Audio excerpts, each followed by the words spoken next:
Well, good morning everybody. Yeah, just got up about 4:30 this morning, had a quick bit of cereal and just having a cup of tea at the moment, and we'll start getting the boat ready for our quite a large journey today, trying to get from where we are now at the top end of Moreton to Wide Bay Bar, all going well. The weather looks pretty good, so we'll keep going. Yeah, batten down the hatches, so to speak, and make sure everything's right. I've done all the checks, pull the anchor, and off we go. So we'll keep you in touch with what goes on today. We're on our way over to the Wide Bay Bar area. Depending what time we get there and what time of the tide it is, we'll decide when we get a bit closer what we'll do for tonight as far as anchorages.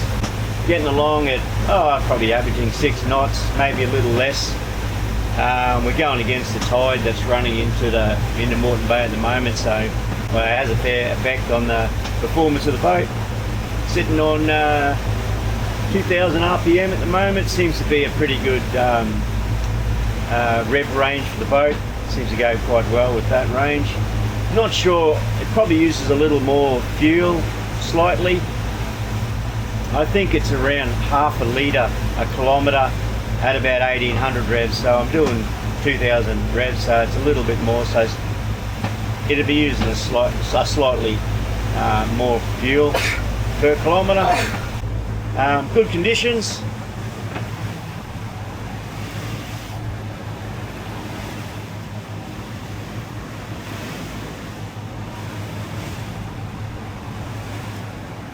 So yeah, it's just a matter of setting the GPS, kicking back and enjoying the ride, I guess.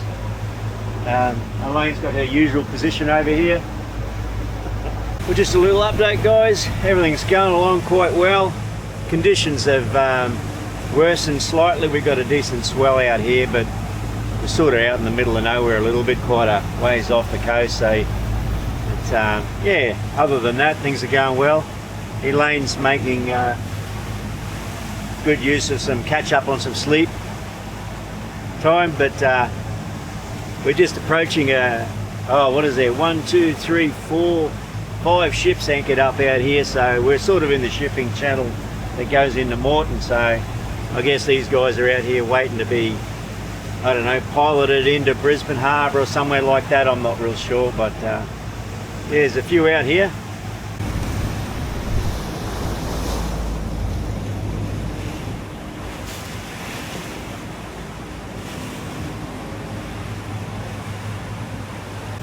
Not much else going on. Been making a few little bits of clips and that for the Facebook page, Rosie Jones. A few of the followers and friends and so forth have been following us up north with the boat, so keeping them in, up to date with what's going on and how we're travelling.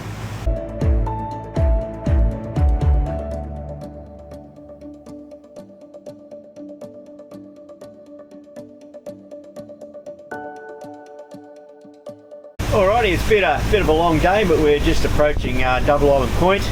Seen a couple of massive patches of bait and some pelagic fish getting stuck into them, but other than that, Elaine's seen some dolphins, a few flying fish, quite a few large container ships today, a couple of yachties getting around, but other than that, it's been a pretty not eventful trip. It's, yeah, like I said, we're just approaching Double Island Point. Got a good stiff 15 knot northeaster at the moment, I'd say. The seas aren't no more than a metre at the moment.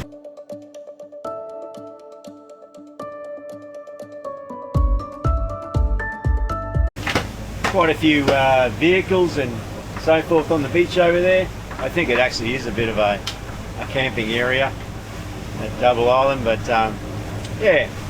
Anyway, we're going to forge on a bit further and looking at getting through the Wide Bay Bar this afternoon, all going well.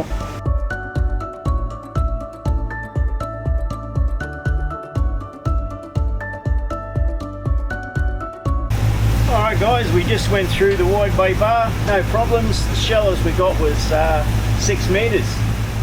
So we crossed it at a really good time. The tide is coming in. I think it's about 2.5 hours running in for. It wasn't a real big out today, so there's still quite a bit of water here at low tide. I don't know what the experts would say about that, but the virtual marks they got off Tin Can Bay are pretty spot on. The lights that they have on the shore, I don't know, they're a little bit scratchy, but the virtual marks that I got off Tin Can Bay are, yeah, spot on.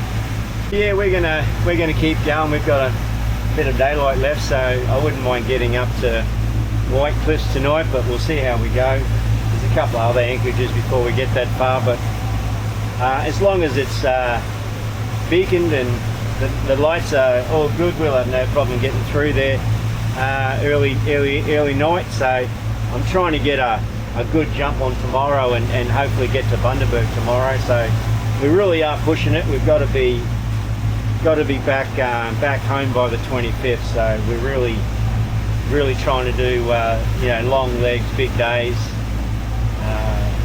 She's not a fast boat, but yeah, she's very capable. A little bit rolly through the bar, but other than that, it was, yeah, pretty good.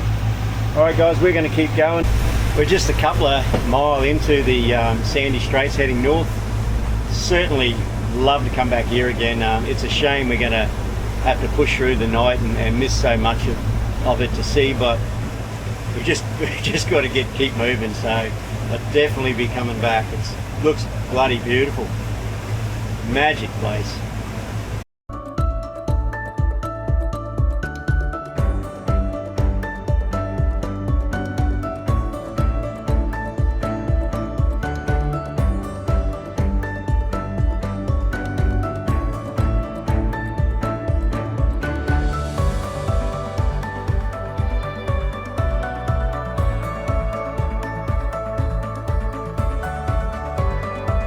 Good morning from Lagoona, the boat that is. Yeah, big day yesterday. I was at 16 hours. Yep. 16 hours of steaming from where we were at Moreton, Bulwer, up to Kingfisher Bay Resort. We just anchored off of there last night, but it was like 9 o'clock, 9:30 or something like that by the time we got here. I did a bit of a risky thing last night. I went through the straits in the dark. I thought I think I've taken 10 years off Elaine's life. She was not very happy about it, but it gave us a really good start for today. So we're, Kingfisher Bay Resort up to Burnhead Heads today. Yeah, so if the worst come to worst, we could leave the boat at Bundaberg, go home and come back and get it later if the winds they're predicting is too strong. Hopefully not. We'd really love to get the girl home. It'd be great. And Elaine. All right. So yeah, we're just got a bit of a course plotted for Bundy. The weather today won't be too bad. Looks like east northeast, quite light. So hopefully that's right. So yeah, that's where we're up to right at the moment. So I better concentrate what I'm doing. I've still got a few banks and so forth to make sure I miss here. And we'll tune in again a little bit later on in the morning, guys.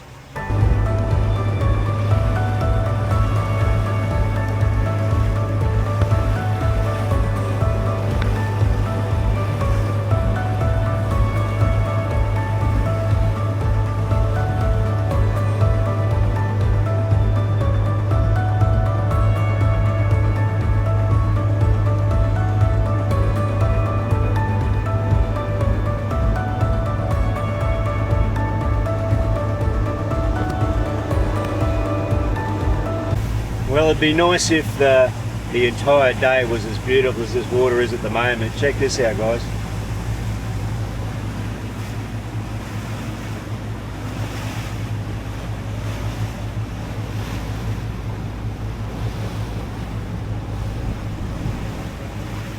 Well, when you see all the speedies getting around, you know the weather must be pretty good, so they're coming out of Hervey Bay, going everywhere around this bloody place.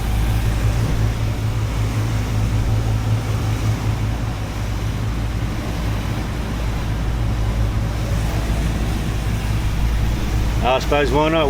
Why wouldn't you take advantage of this great weather? We don't get enough of it, do we? Wish it had stayed like this all the time when you're out on the water, but we all know that doesn't happen. I think it's time for a cup of tea anyway, guys. Someone's having a bit of a camp down the back here.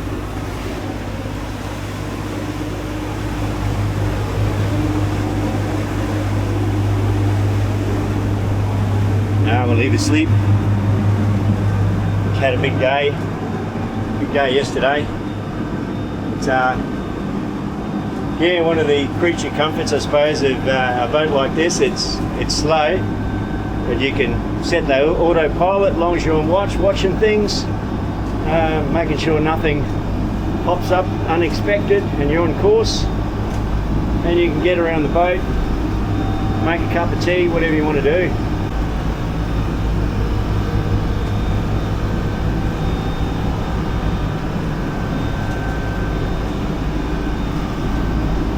So the helm station down in the saloon here is almost duplication of what's up in the flybridge. So I can look at the electronics and see what's going on, all the gauges and so forth. So yeah, it doesn't matter whether you're in the flybridge or down in the saloon.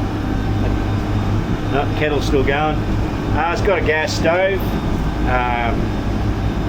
I think a lot of boats these days are going away from gas and utilising the 12-volt more. But anyway.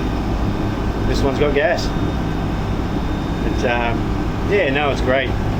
There's only been a couple of little house things, I suppose, that are not working that well, or yeah, that we need to probably repair and upgrade. But other than that, generally, we're able to have showers and use the toilet. It's got a whole 290 litre holding tank, so. That's great. There's areas where you can't just discharge into the water, so it's great to have that. I would like to say that on camera that I've done a fair amount of boating, even in a larger boat like this. I had a 42-foot steel boat that we done a lot of fishing and travelling around in our local waters around Yeppoon. But this is a lot more nicer, and there's a lot more functions that Seabird had. It was just virtually a fishing boat, but this is quite a capable liveaboard boat, cruising boat, where you could go off grid for quite a bit of time. But poor Elaine, she sort of hasn't done a lot of this sort of stuff, and hats off to her for what's that? Oh no, for coming along on this journey with me. Like, it's been a dream come true to buy a boat like this, nearing retirement, something that can, cruise up and down the coast with, and maybe even lap Australia. Elaine's been a real champion, sort of, even like last night coming through the Straits here, she was absolutely petrified, but that would scare most people, I guess, just relying on the navigation lights and the electronics that I have on board. But it is risky, I suppose, if something stopped working, but I guess they just throw the pick out and hope we're in enough water. But yeah, like I said, hats off to her for, I keep thinking I see a dolphin there, but I don't think it is, for coming along in this crazy dream with me.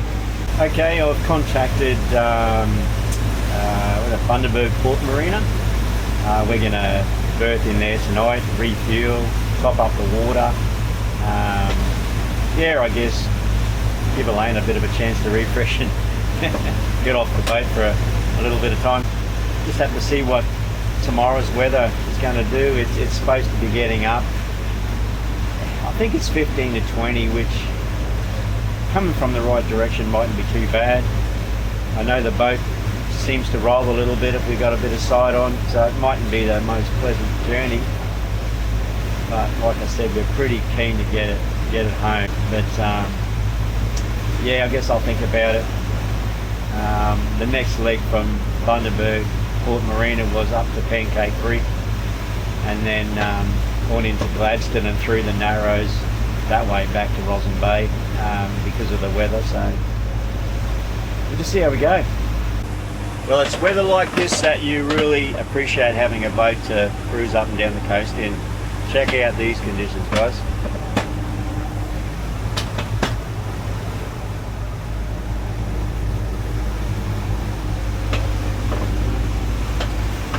What do you think, darling? good. Pretty good? Pretty good.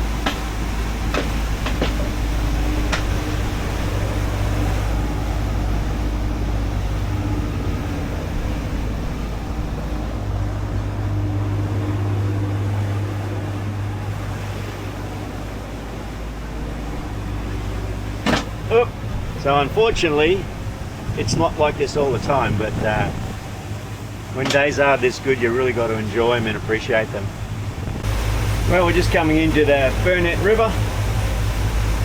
Gonna have a night in at the marina here. Refuel, pop up the water, probably have a land shower for a change. And yeah, give the boat a bit of a hose off. Never been in here before, so it's all new experience. But it's well marked coming into here, that's for sure.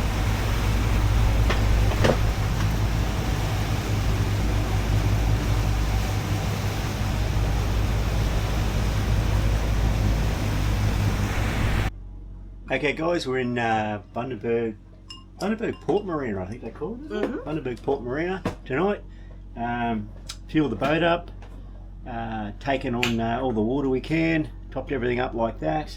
Had a nice long hot shower in their facilities up there. And my darling has just made us some steak, sausages and veggies for dinner.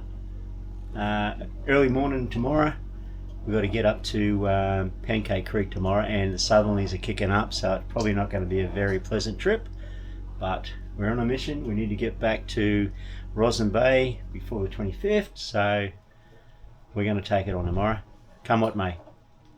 We'll sign out now for the night and talk to you tomorrow. Cheers.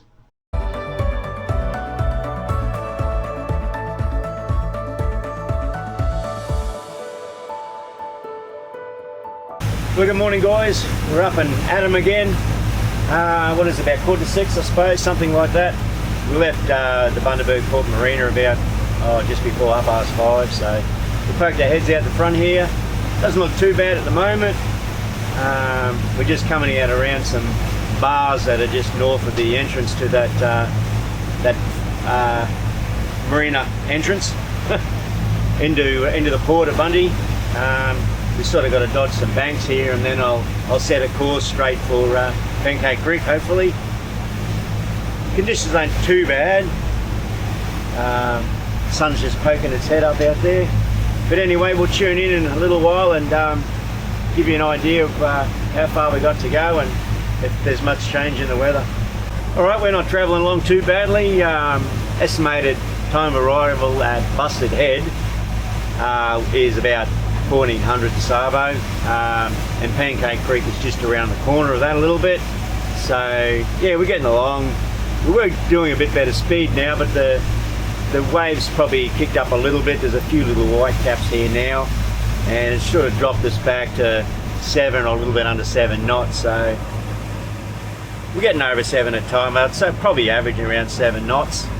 So yeah, 1400 is arrival at Busted Head, and then it's couple of mile around the corner and we'll go up into Pancake Creek, and nice little anchorage there for the night, and yeah, get a bit of a rest and recovery, bit of dinner into us, and yeah, have a look at Pancake Creek. Never been there before, so yeah, looking forward to it.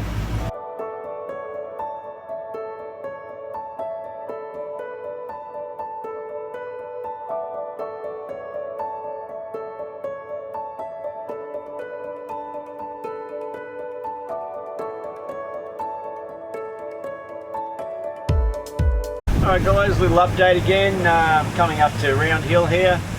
It's been a pretty good trip, can't complain. The seas have increased a little again from earlier when I spoke to you guys, but we're going with it, so it's not too bad. It's throwing the boat around in the stern a little bit, but other than that it's pretty good.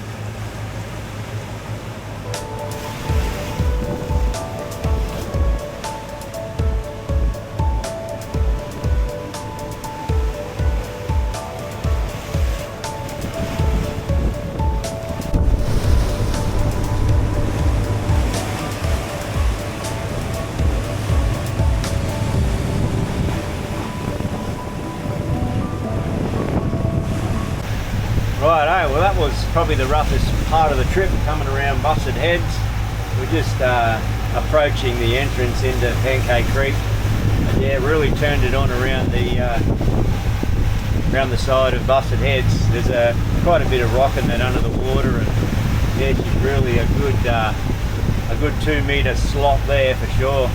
But anyway, we're almost at the mouth of Pancake, so we've had a pretty good run today. Real good run. I thought it was going to be worse, but no, we were lucky. We're sort of going with it most of the way, so it was quite good. All right, I better put this down and concentrate on getting my way into the mouth of Pancake.